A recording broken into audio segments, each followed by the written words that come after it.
കണ്ണോടു കണ്ണോരും നീ കനിമലരല്ലേ. അതെ, നമ്മുടെ തലയിൽ കൂടി എപ്പോഴും എന്തെങ്കിലും ഒരു ട്യൂൺ പോയിക്കൊണ്ടിരിക്കുകയാണ് ഓൾ ദ ടൈം. ചില സമയത്ത് നിർത്താൻ പറഞ്ഞാൽ അത് നിൽക്കില്ല.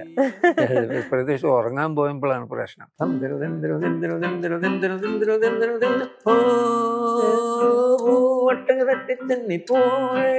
തട്ടി പൂക്കൈയും അങ്ങേ കണ്ട പാട്ട് പാടാൻ ആഗ്രഹിച്ചിരുന്ന ഒരാളെ എന്തുകൊണ്ടാ പിന്നെ ഒരു പാട്ടുകാരൻ എന്നുള്ള രീതിയിൽ അങ്ങനെ പാടാതിരുന്നത് എന്തുകൊണ്ട്? കാരണം യേശുദാസ് ഉള്ളതുകൊണ്ട്. Very simple. ഏത് ഭയങ്കരൻ വന്ന് കേരളത്തിൽ പാടിയാലും ആളുകൾ പറയും ഇയാളുടെ വാസുള്ളൂ. യേശുദാസൻ വിളിക്കുന്നു. ഭൂമി കറങ്ങുന്നുണ്ടോടാ കൊണ്ടേ. അപ്പൊ സാറ് പറഞ്ഞത് നേരാടാ. ആണേ, ഭൂമിക്കും ലെവലില്ല, നമ്മക്കും ലെവലില്ല, അല്ലയോടാ ആണേ എന്ന് ബിജുവാണ് ആൻസർ കൊടുക്കുന്നത്. പരിപ്പുവട തിരുപ്പം കെട്ടിയ ചെറുപ്പക്കാരത്തി, നിന്റെ നടപ്പ് കണ്ടാൽ മനസ്സിനുള്ളിൽ ഒരു ഉടുക്ക് കൊട്ടാണ്. ഉടുക്ക് കൊട്ടാണ് എന്ന് പറയുമ്പോ ഗൂ.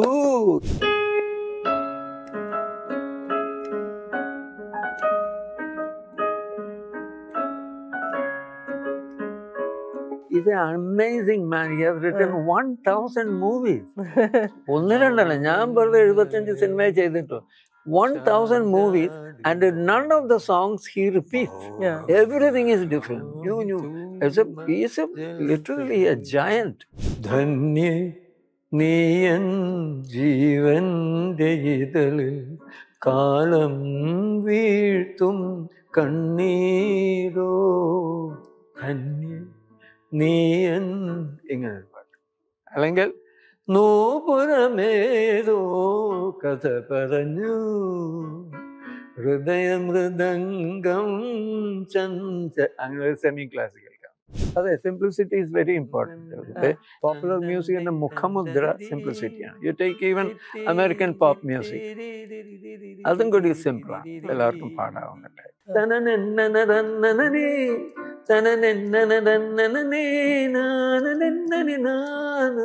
The introductory music should lead you to the Pallavi.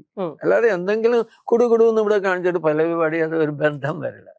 എല്ലാം ഓർമ്മകൾ, എല്ലാം ഓർമ്മകൾ എന്നെ കുഴിയിൽ മൂടി എന്നാലും എല്ലാം ചിരഞ്ജീവികൾ.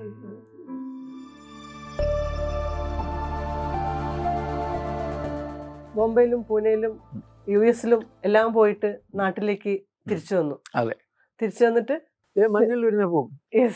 സിനിമയിലേക്ക്. അതിനു മുമ്പ് ഒരെണ്ണം ചെയ്തിട്ടില്ലേ? അതിനു മുമ്പ് 2 കൊല്ലം മുമ്പ് ഞാൻ ഇവിടെ ഒരു വിസിറ്റിന് വന്നപ്പോ എൻ്റെ ഒരു കൂട്ടുകാരൻ പറഞ്ഞിട്ട് ചെയ്തു. പക്ഷെ അതൊന്നും വെളിച്ചം കണ്ടില്ല. പുറത്തു വന്ന ആദ്യത്തെ സിനിമ മഞ്ഞൾ വിരിഞ്ഞ പൂക്കൾ. അതിൽ വന്ന കഥയൊക്കെ ഇഷ്ടംപോലെ പറഞ്ഞിട്ടുണ്ട് എന്നുള്ളത് കൊണ്ടാണ് ഞാൻ പിന്നെ അത് റിപ്പീറ്റ് ചെയ്ത് ചോദിക്കാത്തത്. ആ പാട്ടുകളെ ഇപ്പൊ ഒരു നമ്മള് ക്ലാസിക് എന്ന് പറയുന്ന പോലത്തെ ഒരു പാട്ടുകളാ അതിനകത്ത്. നിങ്ങൾ പറയുന്നത് അതെനിക്കറിഞ്ഞില്ല. ഭയങ്കരമായിട്ട് കാലാതീതമായിട്ട് നിന്ന് പോകുന്ന ഒരു കാലത്തിന്റെ ഒരു സ്കെയിലൊന്നും വെച്ചിട്ടല്ല ഞാൻ. ആ പാട്ടുകളുടെ ഒരു ഓർമ്മ എന്താ സത്യത്തിൽ? പാട്ടുകൾ ഓർമ്മയെന്ന് വെച്ചാൽ എന്നോട് ഒരു സിറ്റുവേഷൻ പറഞ്ഞു.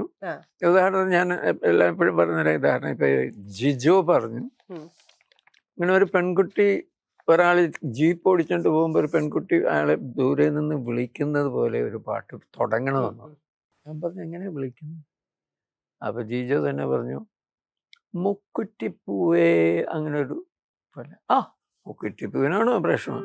മുക്കുറ്റിപ്പൂവേ മുക്കുറ്റിപ്പൂവേ. അപ്പൊ ബിച്ചു തിരുമല താഴെ ഇരിക്കുന്നത്. അതേപോലെ മുക്കുറ്റി ഒന്നും നമുക്ക് വേണ്ട, നമുക്ക് സിനിമയുടെ കഥയിലേക്ക് വരാം. മഞ്ഞണിക്കൊമ്പിൽ ഒരു ഇങ്ങനെ. അത് സിമ്പിൾ ആയതുകൊണ്ടാണോ ഇപ്പോഴും ആളുകള് എല്ലാരും പാടും കൂടെ ചെയ്യുന്നൊരു പാട്ടാണ്? സിമ്പിൾ. അതെ, സിംപ്ലിസിറ്റി ഈസ് വെരി ഇമ്പോർട്ടൻറ്റ്. എല്ലാ യേശുദാസിന് വേണ്ടി മാത്രം പാട്ടുണ്ടാക്കിയിട്ട് അത് പോപ്പുലർ ആകാൻ വഴിയില്ല. കേട്ടിരിക്കാന്നുള്ളത് നമുക്ക് എൻ്റെ അകത്തേക്ക് കയറി ചെല്ലാൻ പറ്റില്ല. അപ്പോൾ സിംപ്ലിസിറ്റി ഈസ് പോപ്പുലർ മ്യൂസിക്കിൻ്റെ മുഖമുദ്ര സിംപ്ലിസിറ്റിയാണ്. You take even American pop music, അതും കൂടി സിമ്പിളാണ്, എല്ലാവർക്കും പാടാവുന്ന ടൈപ്പ്. അത് കഴിഞ്ഞിട്ടുള്ള ഒരു സിനിമ വരുന്നത് ധന്യ അല്ലേ? ധന്യ പൊട്ടിപ്പൊളിഞ്ഞ് പാളിസായിട്ട് സിനിമ. അതിലത്തെ പാട്ടുകളും അങ്ങനെ പോപ്പുലർ ആയില്ല. ഒരു പാട്ടൊക്കെ പോപ്പുലർ ആയി തോന്നുന്നു.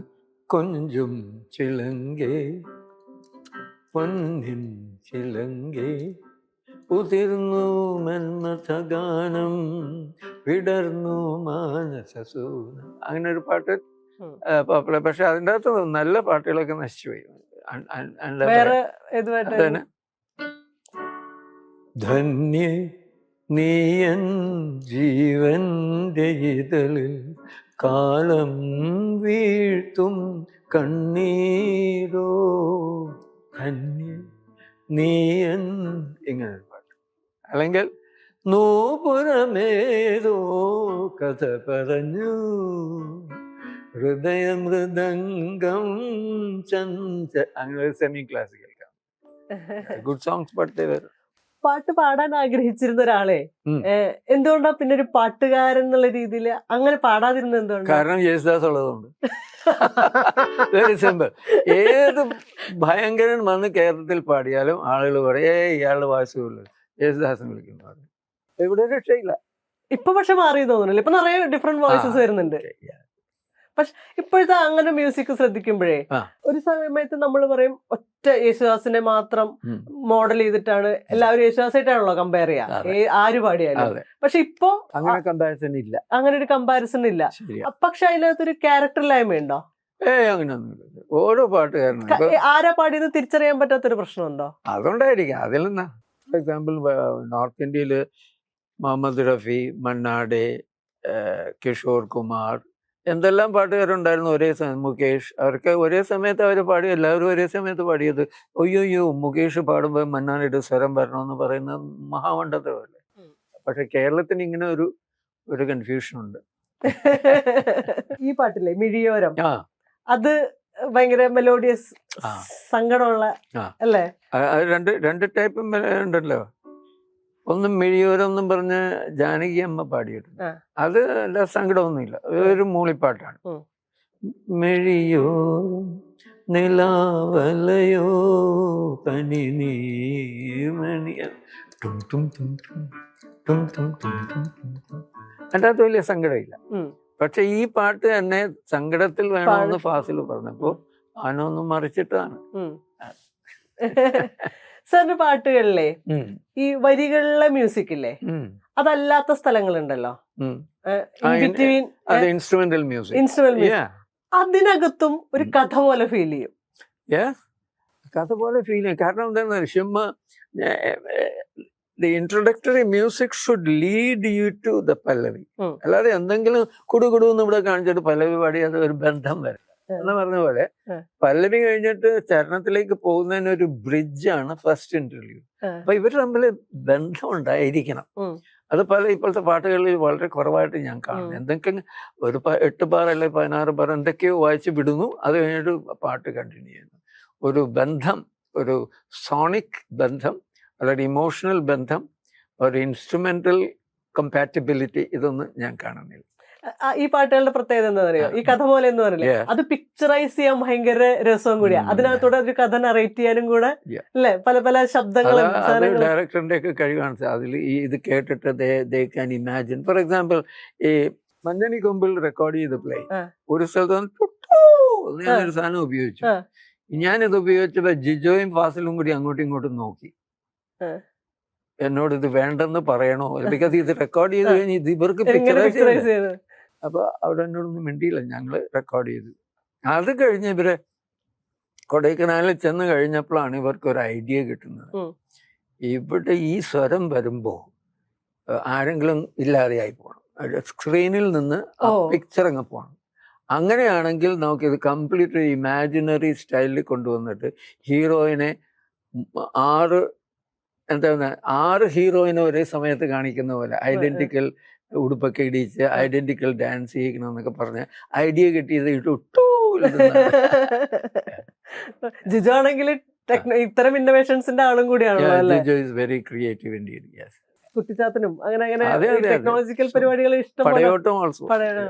പിന്നെ ഉള്ളത് ഒരു വെളിപ്പാടകലെ എന്ന് പറയുന്ന സിനിമയിലെ എല്ലാം ഓർമ്മകൾ എന്നുള്ള പാട്ട്. അത് ഭയങ്കര ഭയങ്കര രസമുള്ളൊരു പാട്ടല്ലേ? ആ അതെ ആണല്ലേ. അപ്പൊ എല്ലാം ഓർമ്മകൾ എല്ലാം ഓർമ്മകൾ എന്നെ കുഴിയിൽ മൂടി എന്നാലും എല്ലാം ചിരഞ്ജീവികൾ. നിങ്ങളുടെ മറ്റേ നേരത്തെ പറഞ്ഞ റെവലേഷനും ഈ പാട്ടായിട്ടൊരു ബന്ധം തോന്നുന്നു അല്ലേ? പിന്നെ വന്നിട്ടുള്ളത് മാമാട്ടിക്കുട്ടിയമ്മ. അതിലാണ് പിന്നീട് ഭയങ്കര പോപ്പുലർ ആവുകയും ആ സിനിമയും ഈ മ്യൂസിക്കും കൂടിയിട്ട് ഒരു എന്താ പറയാ മലയാള സിനിമയിൽ ഒരു ബ്രേക്ക് ത്രൂ ആയി എന്നൊക്കെ പറയാവുന്ന തരത്തിലുള്ള ആ കുട്ടിയും എല്ലാം കൂടെ ഉള്ള ഒരു കുട്ടിയാണ് എന്റെ സെൻട്രൽ തിങ്. അപ്പോ മാമാട്ടിക്കുട്ടിയമ്മ ഉണ്ടാക്കാനുള്ള കാരണം ബിക്കോസ് പടയോട്ടം കഴിഞ്ഞിട്ട് പടയോട്ടം was a very expensive movie to make. But they barely broke even at the end of the show. അവർക്ക് പ്രോഫിറ്റ് ഉണ്ടാക്കാൻ പറ്റിയില്ല, ബട്ട് ദേ ബ്രോക്ക് ഈവൻ. അപ്പൊ അത് കഴിഞ്ഞപ്പോഴാണ് നവോദയപ്പച്ചൻ പറയുന്നത് നോക്കി ഈ അവസ്ഥയിൽ നിന്ന് കരയേറാനായിട്ട് ഒരു ലെസ് എക്സ്പെൻസീവ് സിനിമ എടുക്കാം.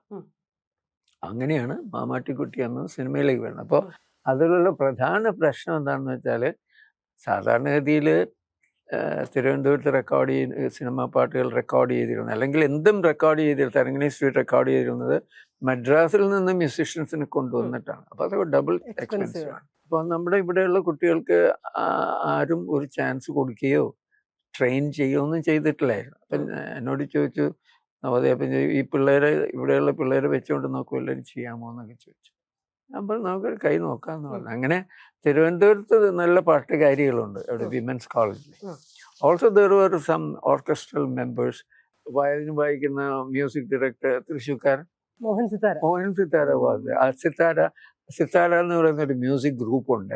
അപ്പൊ അവരുടെ അതിലുള്ള ഇൻസ്ട്രുമെന്റുകാരെയൊക്കെ നമുക്ക് വിളിക്കാം. പിന്നെ എറണാകുളത്ത് നിന്ന് കുറെ മ്യൂസീഷ്യൻസ് നമുക്ക് കൊണ്ടുവരാം. ഇപ്പൊ ജെർസപ്പനും ബേണിയും അങ്ങനെ ഒരുപാട് പിള്ളേരെ ഇവിടെ കൊണ്ടുവന്നു, പാട്ടുകാരെയും കൊണ്ടുവന്നു. അങ്ങനെയാണ് മാമാട്ടിക്കുട്ടിയമ്മയിലെ റെക്കോർഡിങ് തിരുവനന്തപുരത്ത് തരങ്കിണി സ്റ്റുഡിയോയിൽ യൂസിങ് ലോക്കൽ ടാലന്റിനെ ആദ്യമായിട്ട് ചെയ്തത് അവിടെയാണ്.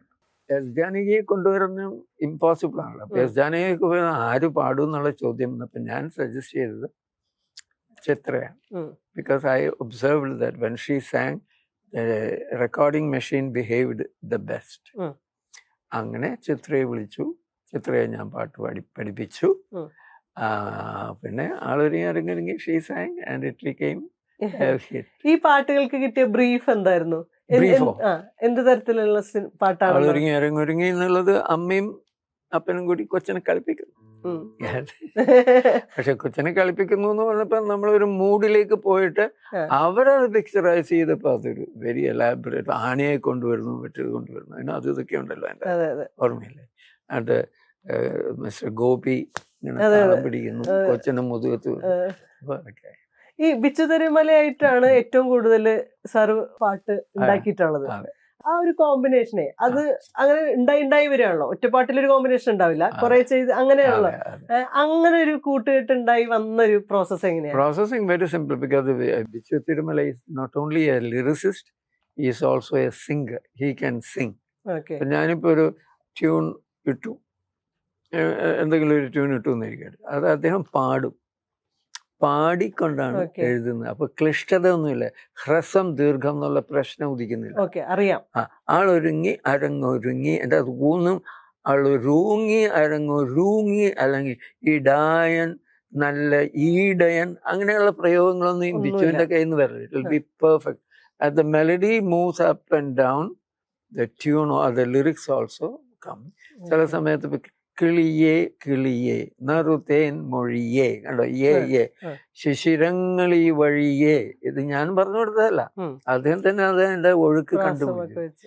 കുളിരിൻ ചിറകിൽ പനിനീരലയിൽ കളിയാടി വായിതിലേ വിളയാടി വായിതിലേ. അപ്പൊ ഈ ബ്യൂട്ടിഫുൾ റൈമിങ് ആൻഡ് ഈ പ്രൊനൗൺസ് ചെയ്യാനുള്ള സുഖവും കൂടി വന്നപ്പോൾ അത് കെട്ടിപ്പിടിച്ചു, അഭ്രം അങ്ങനെയുള്ള വാക്കുകളൊന്നുമില്ല, എല്ലാം സോഫ്റ്റ് വാക്കുകൾ.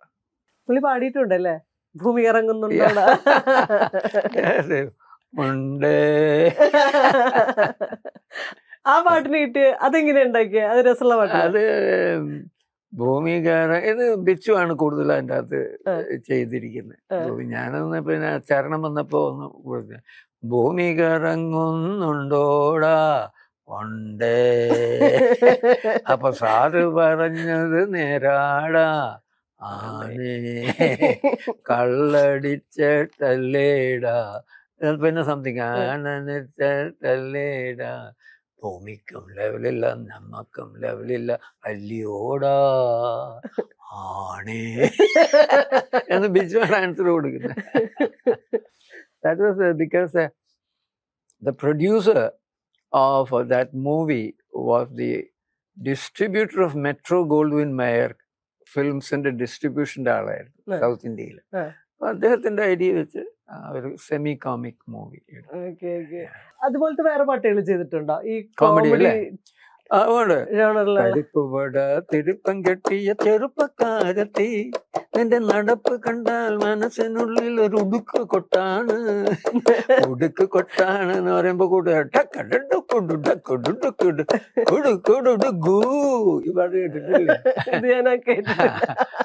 പരിപ്പുവട തിരുപ്പൻ കെട്ടിയ ചെറുപ്പക്കാരത്തി, പി ഭാസ്കരമാസന്റെ ക്ലൈമാക്സിക് കോമിക്കാണ്. ഈ പാട്ടുണ്ടാക്കുന്നതേ എല്ലാവരും ഒരുമിച്ചിരുന്ന് തന്നെയാണോ? എനിക്ക് അങ്ങനെ ചെയ്യാൻ പറ്റില്ല, എനിക്ക് തനിച്ചിരിക്കണം. ആരെങ്കിലും എന്നോടുകൂടി ഉണ്ടെങ്കിൽ എനിക്ക് ട്യൂൺ വരില്ല. ബിച്ചു ആണെങ്കിലും ബിച്ചു ആണെങ്കിൽ അവിടെ he will not bother me. അപ്പൊ നമ്മൾ ആദ്യം ട്യൂൺ ഉണ്ടാക്കി കൊടുക്കും, എന്നിട്ട് ഒരുമിച്ചിരിക്കും. സിനിമാക്കാരാ പറയുന്നത് ഞങ്ങൾക്ക് ആദ്യം ട്യൂൺ വേണം. ആ രീതി നല്ലതാണോ? ശരിക്കും രീതി നല്ലതല്ല. ഒരു കാലത്ത് ചർച്ചയായിരുന്നു ഇവിടുത്തെ അല്ലെ, ട്യൂൺ ഇട്ടിട്ടുണ്ടാക്കണോ അങ്ങനെ? ലിറിക്സ് ഉണ്ടാക്കുന്നതാണ് ഏറ്റവും നല്ലത്. Because then the lyricist have the total freedom to express everything correctly. പിന്നെ ട്യൂൺ ഇട്ടിട്ട് വരുമ്പോ അയാളുടെ കൈയും കാലും കെട്ടിയിട്ടിട്ടുള്ള പരിപാടിയാണ്. He cannot use his freedom. എന്നാലും പിന്നെ സിനിമയ്ക്ക് വേണ്ടി അങ്ങനെ ചെയ്തിട്ടുണ്ടോ? ചെയ്തിട്ടുണ്ട്. ഏതൊക്കെ പാട്ട്? Most of my songs are like that. എല്ലാം ട്യൂൺ ഉണ്ടാക്കിയിട്ടാണ്.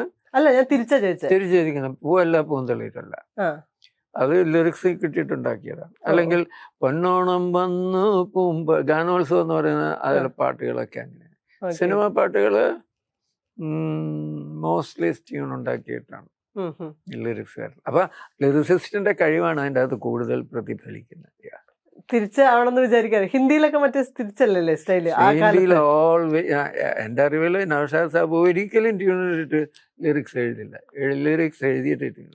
ഈ ലിറിക്സിലെ നമ്മൾ മ്യൂസിക് ഇടുന്ന സമയത്ത് റൈമിങ്ങോ അല്ലെങ്കിൽ ഏതെങ്കിലും വാക്കോ മാറ്റാനോ അങ്ങനെയൊക്കെ പറയാറുണ്ടോ? പറയാറുണ്ട്. ചിലപ്പോ ഒരു ക്ലിഷ്ടത വരും, മീറ്റർ കൃത്യമാവാതെ അത് മാറ്റണമെന്ന് പറയും. അപ്പൊ ബിച്ചുവിനെ പോലെയുള്ളവർക്ക് അത് ഉടനെ മനസ്സിലാകുന്നതുകൊണ്ട് അപ്പം മാറ്റി. ചിലർ പറയും അയ്യോ അത് മാറ്റിയ പിന്നെ മറ്റേ അതിന്റെ മുമ്പിലുള്ള ലൈനും മാറ്റണം, അതുകൊണ്ട് അങ്ങനെ ഇരിക്കട്ടെ എന്ന് പറയും. തിരിച്ചു വന്നപ്പോഴേ നമ്മുടെ കേരളം മാറിയിട്ടുണ്ട്, മലയാള സിനിമ മാറിയിട്ടുണ്ട്. നമ്മുടെ എന്താ പറയാ, പണ്ടത്തെ എറണാകുളം ആയിരുന്നില്ല പിന്നത്തെ. ആ മാറ്റത്തിനെ എങ്ങനെയാ? ആദ്യം എനിക്ക് വലിയ വിഷമമായിരുന്നു. ഇവിടെ ആളുകളൊക്കെ റോഡിൽ കൂടി ആളുകൾ മറ്റുള്ളവരുടെ സഹായം, എന്താ പറയാ, മറ്റുള്ളവരെ പറ്റി ചിന്തിക്കാതെ ഊന്തി കയറി പോലും അമ്മൂമ്മമാരെ തള്ളിമാരി നല്ല തടിയന്മാര് ബസ്സിൽ കയറുന്നൊക്കെ കണ്ടപ്പോ ആദ്യം എനിക്ക് വലിയ പ്രയാസം തോന്നി. പിന്നെ നമുക്ക് രക്ഷയില്ലല്ലോ, ഈ ഒഴുക്കിൽ കൂടി തന്നെ അങ്ങ് പോണം. സിനിമ എങ്ങനെയാ മാറിയിരുന്നേ? മലയാള സിനിമ പോകുന്ന സമയത്ത് പറയത്തൊക്കെ മലയാള സിനിമ ഇല്ലായിരുന്നു. തിരിച്ചു വന്നപ്പോ പിന്നെ ഞാൻ കണ്ട ഒരു നല്ല മലയാള സിനിമ ഇത് നമ്മുടെ ചെമ്മീൻ, അല്ലെങ്കിൽ അതിലെ പാട്ടുകൾ ചെയ്തതൊക്കെ സലിൽ ചൗധരി അല്ലേ, വണ്ടർഫുൾ മ്യൂസിഷ്യൻ. ഈ സിനിമ മാമട്ടിക്കുട്ടമ്മ തിയേറ്ററിൽ പോയി കണ്ടിട്ടുണ്ടോ? കണ്ടിട്ടുണ്ട്. മഞ്ഞിൽ വിരിഞ്ഞ പൂക്കളും കണ്ടിട്ടുണ്ട്. അതിലെ പാട്ട് മൗനങ്ങളെ ചാഞ്ചാടുവാൻ, അതിന്റെ പുറകിലുള്ള ഒരു കഥ, രണ്ട് കഥയുണ്ട്. അതൊരു family loses a child and the same family gets another child. ആ രണ്ട് മൂഡ്, ഒന്ന് സാഡ് മൂഡ്, പിന്നെ ഇത് ജോയ്ഫുൾ മൂഡ്. ഈ രണ്ട് കോൺട്രാസ്റ്റ് ആണ് ആ പാട്ടിലുള്ളത്.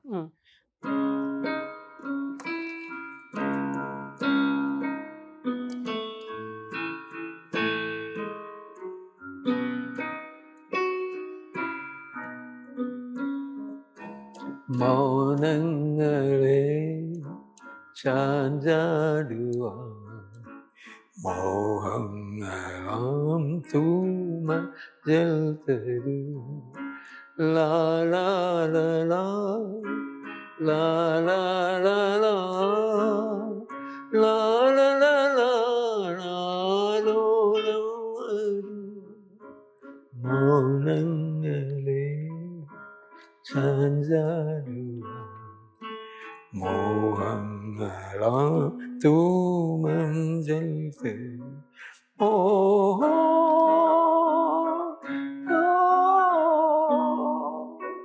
ഓ, ഓ, ഇത് ഒറ്റ ശ്വാസത്തിൽ പാടേണ്ടതാണ് കേട്ടോ അല്ലേ. ഓ ഹോ,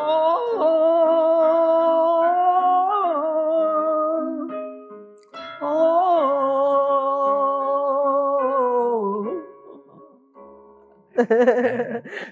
പത്താം ക്ലാസ്സിൽ പഠിക്കുമ്പോൾ എന്നോട് ബോസ്കോ കലാസമിതിയിൽ അച്ഛൻ പറഞ്ഞു, ഒരു നാടകം കളിക്കുന്നുണ്ട്, എൻ്റെ അത് കുറെ ജിപ്സികൾ പാട്ടും പാടി വന്ന് സ്റ്റേജിൽ കയറിയിരുന്ന ഒരു കഥ പറയുന്നതാണ് നാടകമായിട്ട് അവതരിപ്പിക്കുന്നത്. ആ നാടകം കഴിയുമ്പോൾ ഇതേ പാട്ടും പാടിപ്പോവും. അന്നുണ്ടാക്കിയ ഒരു പാട്ടിൻ്റെ ഒരു കഷ്ണമാണത്.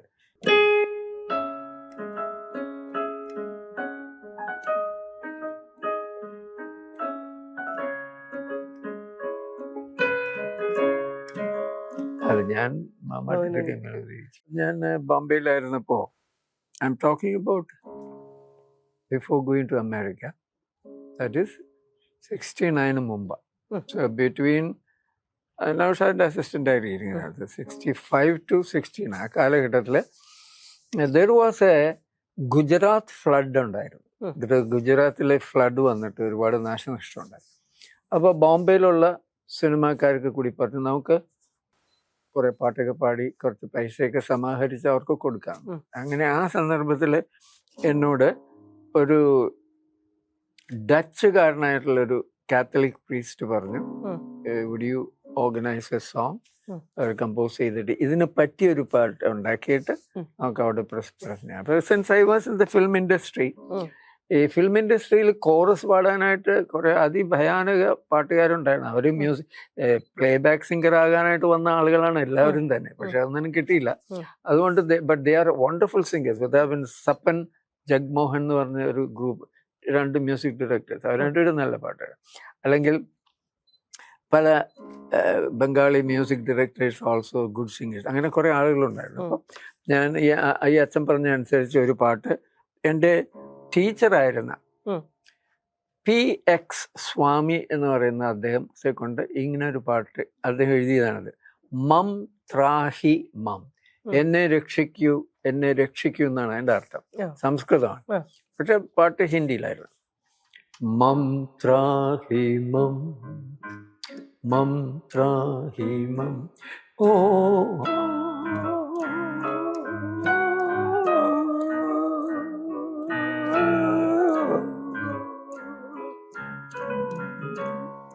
അതിൻ്റെ അകത്ത് ഞങ്ങൾ പറഞ്ഞ രാതേ അന്ധേരി ഹൈ ബാത്തേ അധൂരി ഹൈ മൗനങ്ങളെ ചാഞ്ചാടുവാ, അങ്ങനെ ആക്കി. ഒറിജിനലി രാതേ അന്ധേരി ഹൈ ബാത്തേ അധൂരി ഹൈ, അങ്ങനെ. അപ്പൊ മം ത്രാഹി മം, ഇങ്ങനെ എല്ലാവരും കൂടി മം ത്രാഹി മം.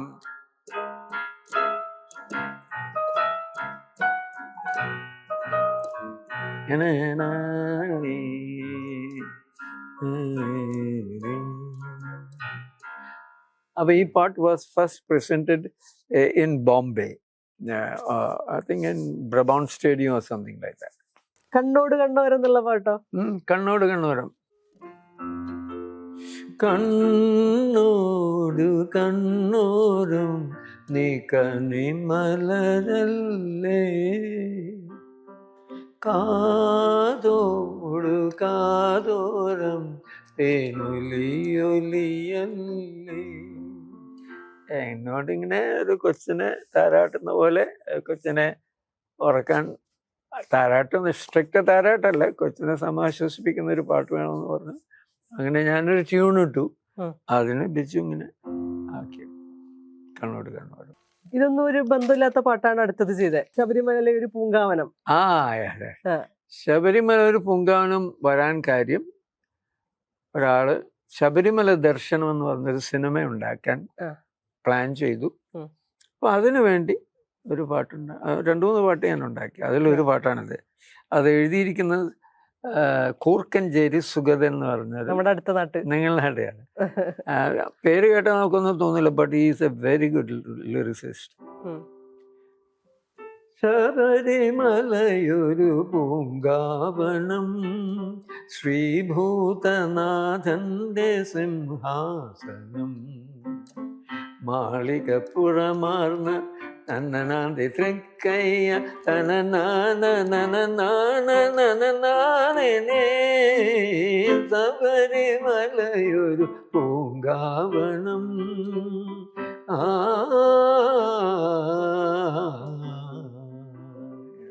ഇതിന് വെസ്റ്റേൺ ടച്ച് ഇല്ലല്ലോ? ഇല്ലല്ലോ, ഇത് കംപ്ലീറ്റ് കർണാട്ടിക്. അതെന്താ അങ്ങനെ കൾച്ചറൽ പരിപാടി? ശബരിമലയിൽ നമ്മളോട് ചെന്നിട്ട് it has to be local, no? It has to be authentic, no? You cannot mix up the two. നമ്മളൊരു പാട്ടുണ്ടാക്കുന്ന സമയത്ത് അതിന്റെ ബാക്ക്ഗ്രൗണ്ട്, അതിന്റെ ഹിസ്റ്ററി, അതിന്റെ കൾച്ചറൊക്കെ എത്രത്തോളം പ്രധാനമാണ് ഒരു മ്യൂസീഷ്യൻ അറിഞ്ഞിരിക്കേണ്ടത്? തീർച്ചയായിട്ടും അറിഞ്ഞിരിക്കണം. അല്ലെങ്കിൽ എന്താ പറയുന്നത്, നമ്മൾ പറയില്ലേ, എങ്കോണിച്ചിരിക്കും, രണ്ടും കൂടി മിക്സ് ആകില്ലല്ലോ. നല്ല കാര്യങ്ങൾ ഒപ്പം പോകണമെങ്കിൽ പാരലായിട്ട് കുറെ കൊണ്ടു, അല്ലാതെ അവിടെ ഇവിടേക്ക് അങ്ങോട്ടും ഇങ്ങോട്ടും കോൺട്രാസ്റ്റ് അല്ല, കോൺട്രഡിക്ടറി ആകരുത്.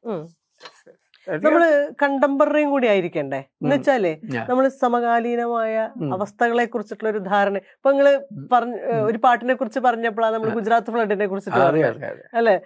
സെക്കൻഡ് വേൾഡ് വാറിനെ കുറിച്ചിട്ട് പറഞ്ഞത്. അതായത് നമ്മളുടെ ഒരു മ്യൂസിക്കിനകത്ത് രാഷ്ട്രീയ ബോധം എത്രത്തോളം വേണം? ഞാൻ മ്യൂസിക്കായിട്ട് തന്നെ കണക്ട് ചെയ്തു. രാഷ്ട്രീയ ബോധമല്ല, കണ്ടംപററി ഹിസ്റ്റോറിക്കൽ പെർസ്പെക്റ്റീവിൽ നമ്മൾ ഇരിക്കുകയാണല്ലോ, അത് എസ്കേപ്പ് ചെയ്യാൻ പറ്റില്ല. പക്ഷെ അത് കോൺഷ്യസ് ആയിട്ട് ഉപയോഗിക്കുന്നുണ്ടോ എന്നുള്ളത് വേറൊരു ചോദ്യം. അത് ഈ കമ്പോസ് ചെയ്യുമ്പോൾ ഇതൊന്നും മനസ്സിലേക്ക് വരാറില്ല, പക്ഷെ ഇതൊക്കെ അതിന്റെ പുറകില് ഉണ്ടായിരിക്കാം. ഈ മലയാളത്തിൽ ഈ പാട്ടുകളൊക്കെ സംഭവിക്കുന്ന കാലത്തായിരിക്കും ഏകദേശം തമിഴില് ഇളയരാജയൊക്കെ പോലെ, ഇളയരാജേക്കാളും സീനിയറാണ്. അതെ, അവിടെ ഗംഭീര പാട്ടുകൾ ഉണ്ടാവുന്ന ഒരു സമയവും കൂടിയിട്ടാ.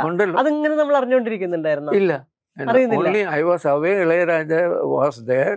ഞാൻ അദ്ദേഹത്തിന് 1-2 പാട്ടുകളൊക്കെ കേട്ടപ്പോൾ I was very impressed with him. He is an amazing man. He has written 1000 movies.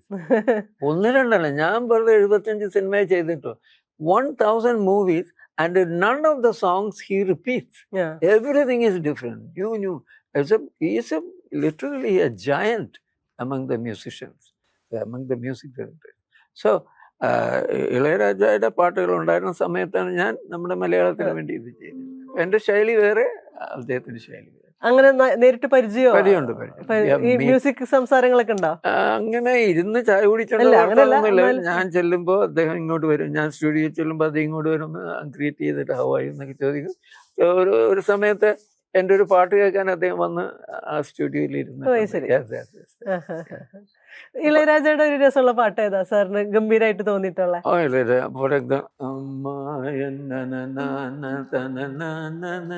Master piece. അങ്ങനെ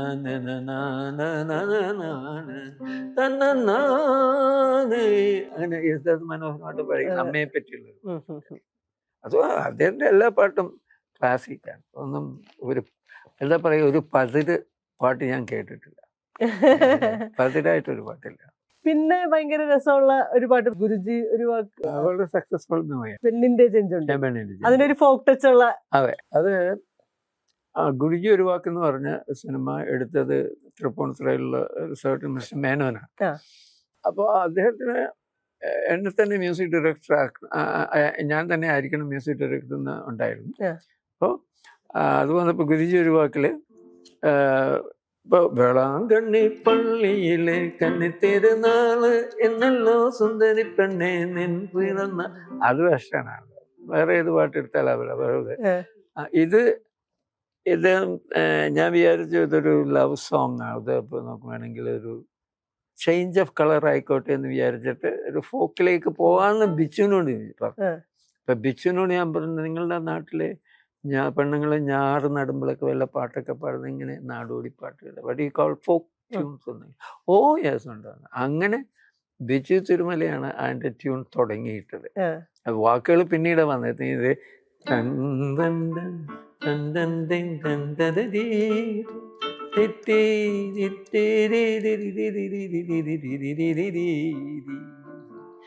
ബിച്ചുവാണ് ആ ട്യൂൺ തുടങ്ങിയത്. ഞാൻ അതിന്റെ പോയി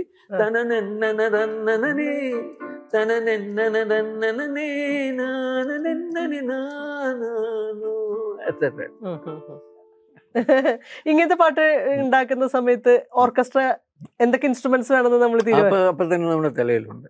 ബഹളം ഒന്നും പാടില്ല. ഇതിലെന്തൊക്കെ ഇൻസ്ട്രുമെന്റ്സ് വന്നിട്ടുണ്ടാവുക? എങ്ങനെ ഈ പാട്ടിലെ ഏതൊക്കെ ഇൻസ്ട്രുമെന്റ്സ് ആയിരിക്കും വന്നിട്ടുണ്ടാവുക? വന്നിട്ടുള്ളത് ഫസ്റ്റ് ഓഫ് ഓൾ എന്തൊരു ഘടത്തെ താക്കോല് കൊണ്ട് മുട്ടിച്ചിരിക്കുകയാണ്. പിന്നെ എൻ്റെ അകത്തൊരു ഫ്ലൂട്ട് ഉണ്ട്. പിന്നെ സൗത്ത് ഇന്ത്യൻ പെർക്കഷൻ ആണ് കൂടുതൽ. തബലയ്ക്ക് അത്ര ഇമ്പോർട്ടൻസ്, മൃദംഗം അങ്ങനെയുള്ള കാര്യങ്ങൾ, പിന്നെ ഇടയ്ക്ക ചെണ്ട. അപ്പൊ ഓരോ പാട്ടിനും അതിൻ്റെതായ ഒരു, ഇപ്പൊ ഒരു കറി വെക്കുമ്പോൾ അതെ സാമ്പാറിന് എന്തൊക്കെ ഇടണമെന്ന് നമുക്കറിയാം. എന്ന് പറഞ്ഞ പോലെ ഈ ടൈപ്പ് പാട്ടിന് എന്ത് വേണമെന്ന് അപ്പൊ തന്നെ ഐഡിയ വരും. പഴയ മ്യൂസിക് കമ്പോസിംഗിന്റെ ഒക്കെ ചിത്രങ്ങളൊക്കെ കാണുന്ന സമയത്ത് ഒരുപാട് വയലിൻ, ഒരുപാട് തബല, അങ്ങനെ കൂടുതലുള്ള വലിയ മ്യൂസിക് റെക്കോർഡിംഗ് സ്റ്റുഡിയോകളിൽ ഇരുന്നിട്ട് ഓരോരോ ബൂത്തിൽ അങ്ങനത്തെ ഒരു സംവിധാനമായിരുന്നല്ലോ ചെന്നൈയിലൊക്കെ ചെയ്തിരുന്നത്. നമ്മുടെ ഇവിടെയും അങ്ങനെ ഒരുപാട് ഇൻസ്ട്രുമെന്റ്സ് ഉപയോഗിച്ചിട്ട് ചെയ്തിരുന്ന രീതിയായിരുന്നോ? ഇല്ല, ഇവിടെ നമുക്ക് ഫസ്റ്റ് ഓഫ് ഓൾ അത്രയും ഇൻസ്ട്രുമെന്റ്സ് വായിക്കാൻ ആളില്ല ഇവിടെ. അവിടെയാണെങ്കിൽ ബംഗാളികളുണ്ട്, കർണാടകക്കാരുണ്ട്, അസാമീസ് ഉണ്ട്, തമിഴന്മാരുണ്ട്, മലയാളികളുണ്ട്, you name it. The whole Indian musicians are musicians from different parts of India are in Chennai. പക്ഷെ നമുക്കിവിടെ എടുത്ത് പറയത്തൊക്കെ ഒന്നുമില്ലല്ലോ. അപ്പൊ ആ മാസീവ് സ്കെയിലിലേക്ക് നമുക്ക് പോകാൻ പറ്റിയിട്ടില്ല.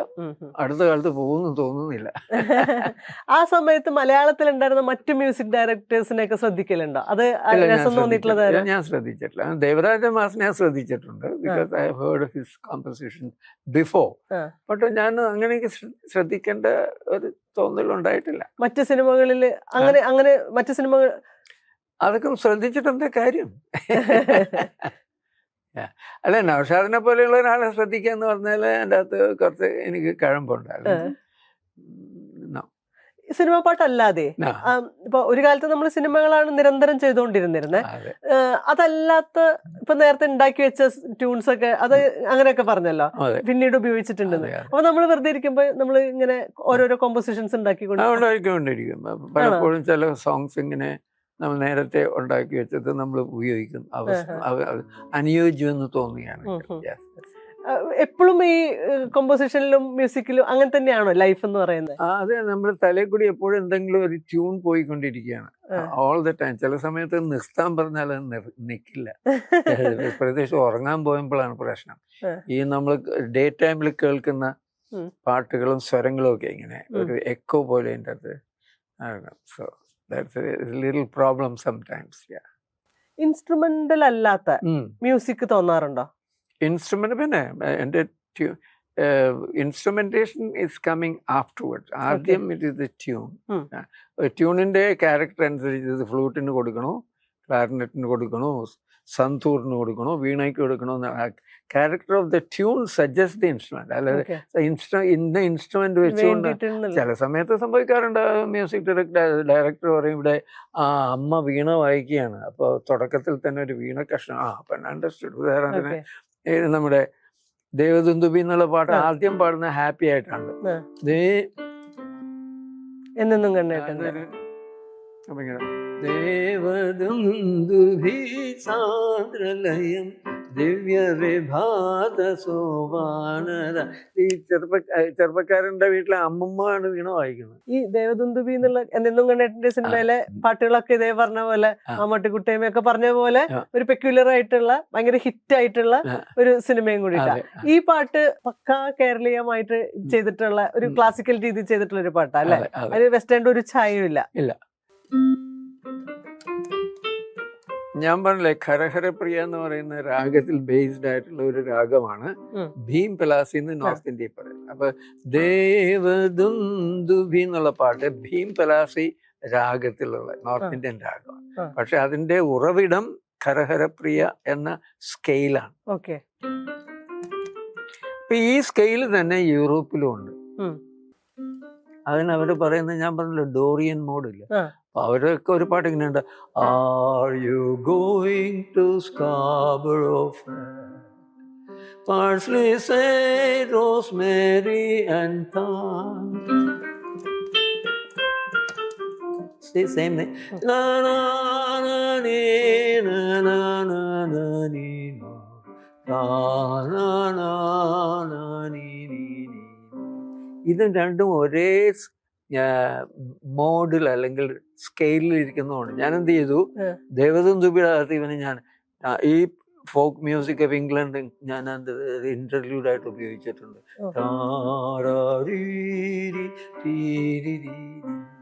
If you listen to Devadundubi, a serious Devadundubi, European music is there. അപ്പൊ അതുണ്ടല്ലേ ഉണ്ട്. Because they are both are so related. അല്ലാതെ because വെറുതെ അൺറിലേറ്റഡ് സാധനം കുത്തി കയറ്റിയിട്ടില്ല, ഇതുമായിട്ട് ബന്ധമുള്ളതുകൊണ്ട് നാച്ചുറൽ. എന്നും കണ്ടേട്ടല്ലേ പൂവട്ടക തട്ടിച്ചിട്ടുള്ള പാട്ടില്ല, അതെനിക്ക് ഭയങ്കര ഇഷ്ടം. അത് ശരിക്കും ഒരു പൂവട്ടക തട്ടിച്ചിട്ടുന്ന പോലത്തെ ഒരു വെള്ളപ്പൂക്കൾ ഇങ്ങനെ നിൽക്കുന്ന പോലെയാ തോന്നുക. പൂവട്ടക തട്ടിച്ചിണ്ടി എന്നുള്ള പാട്ടിന്റെ ഉത്ഭവം ഫാസിൽ പറഞ്ഞു, എനിക്ക് പാട്ട് ഇങ്ങനെ തുടങ്ങുമ്പോൾ നല്ല ഇങ്ങനെ വേണം, പിന്നെ അത് കഴിയുമ്പോൾ അതിൻ്റെ താളം മാറിയിട്ടൊന്ന് ഒഴുകണം, ഇങ്ങനെയൊക്കെ. ഫാസിലിന് മ്യൂസിക്കൽ സെൻസ് ഉണ്ട്, പക്ഷെ പാടാൻ പറ്റില്ല. അപ്പൊ ഇങ്ങനെയൊക്കെ കാണിക്കും. അപ്പൊ അവിടെ കൈതപ്പുറമൊക്കെ അവിടെ ഉണ്ടായിരുന്നു. അപ്പൊ കൈതപ്പുറം പറഞ്ഞു, ആ മനസ്സിലായി Fazil, you want actually it was Kaithapram who gave me the beginning of this song. പൂവട്ടക തട്ടി ഞാൻ ഉണ്ടാക്കിയിട്ട് അദ്ദേഹം എഴുതിയല്ല, അദ്ദേഹം എഴുതിയിട്ട് ഞാൻ ഉണ്ടാക്കിയതാ. അപ്പൊ പൂവട്ടക തട്ടിച്ചിന് അപ്പൊ തുടക്കം തന്നെ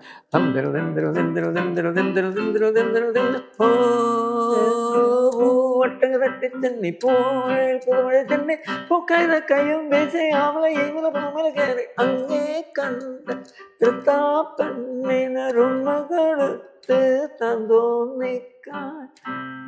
അതാ അതിന്റെ രസല്ലേ, അങ്ങനെ ബഹളത്തിന്ന് പാടിപ്പോയി അത് വീണ്ടും കൊടുത്തു. So it is the lyrics and it is the work of Mr. അഭിനയിക്കാൻ തോന്നിയിട്ടുണ്ടോ? എനിക്കോ? ഇല്ല. സിനിമയിൽ പക്ഷെ അഭിനയിച്ചില്ല. അവര് എന്നെ ഒരു സൈക്കാട്രിസ്റ്റ് ആയിട്ട് ഒരു സിനിമയിൽ കാണിച്ചു, പിന്നെ ഒരു പള്ളിയിലെ അച്ഛനായിട്ട് 5 സെക്കൻഡ് നേരത്തേക്ക് കാണിച്ചു, അത്രയ്ക്ക്. എന്ത് ടൈപ്പ് പാട്ട് ചെയ്യാനാ ഇഷ്ടം? എനിക്ക് സാഡ് സോങ്സിനോടാണ് കൂടുതൽ ചായ്വ്. ഓ, അതെന്താ അങ്ങനെയായിപ്പോയി. Don't get the wrong impression that our producers and directors are all trying to improve our culture and our arts. അങ്ങനെയൊന്നുമില്ല. They are all 5 രൂപ ചിലവാക്കി 10 രൂപയുടെ പ്രോഫിറ്റ് ഉണ്ടാക്കണമെന്ന് മാത്രം ചിന്തിക്കുന്ന ആളുകളാണ് സിനിമയിലുള്ളത്. ഇപ്പൊ ജെറി അമൽദേവ് എന്ന് പറഞ്ഞ ആള് മരിച്ചു കഴിഞ്ഞിട്ട് ഒരു ഫൗണ്ടേഷൻ തുടങ്ങിയെന്നതിൽ നല്ലത് ആശാൻ ജീവിച്ചിരിക്കുമ്പോൾ തന്നെ ഒരു ഫൗണ്ടേഷൻ തുടങ്ങി, അങ്ങനെ വന്നൊരു സാധനമാണ്. മേലെ മേലെ മാനം മാനം നീളെ മഞ്ഞൻ കൂടാരം അതിലാരോ ആരാരോ നിറദീപം ചാർത്തും